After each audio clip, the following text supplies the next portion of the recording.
So, with that being said, at the Rapper's Ball video, Tupac was there, right? So me, Too Short, Tupac, Ice-T, Ant Banks, Richie Rich, The Click, Mac 10, um, who else was in that motherfucker? Just KC of Jodeci. So me and Pac, we all on the trailer, and we kicking it, right? You know, big production back then. Feel me? Big production. You know, we in Calabasas. He said, Fo.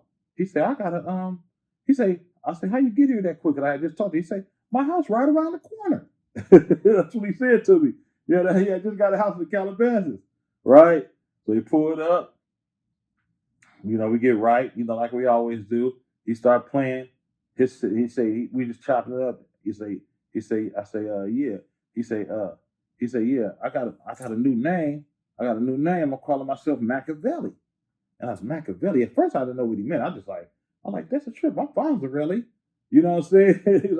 He said, yeah, Makaveli, man. And he said, you know, and he said it's deep. He is deep. When I found out what it meant and everything, what it was about, you know, it was like, I say, this dude was way ahead of his time. You know what I'm saying? And then he was telling me how he had albums that, you know, before he, you know, that he already had, you know, just in case, you know, he didn't do it just because he died. He just stayed. At the time, it puzzled me because I'm like, damn, I hope my dude ain't finna, you know what I'm saying? He ain't got nothing on his mind. Like he finna leave anytime soon. But he wasn't. He didn't look sad. He was like, you know, he just loved to make music. That's why his lyrics, that's why his music lasted so long after his passing.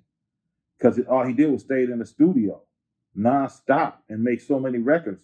And all he was doing was building up a catalog and putting them in a vault.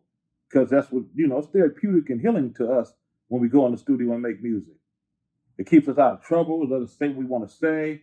It creates revenue, you know, the whole ooh-wah. So, you know, basically, that day, we kicked it so heavy, bro. You could find him in the video, Rapper's Ball, shooting pool and all that. You know, a few months later, I get a phone call. They said, man, Tupac been shot in Vegas. My heart dropped. I'm like, what?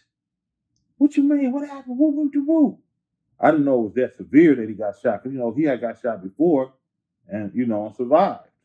Pretty tough dude, right? You know? And to this day, I want to tell you this. I really feel like this. If he wanted to live, he could have lived, but he would have sold his soul. He wasn't gonna sell his soul. God say, you can come with me, I can let you live, and you gone with the devil. You know what I'm saying? That man went up there he went up there, you know, with the rest of the talent, man. You know, with the rest of the good people, man. So when he did I Ain't Mad at You and he showed himself up there with Red Fox and all them and whoever else, you know what I'm saying, with the rest of the stars up in heaven, that's Pac, buddy. Because he knew the Lord. He knew he had to repent. You have to repent. You have to. That's why you're supposed to repent daily. You know what I'm saying? No matter what. So I just wanted to put that in the air where it's fair.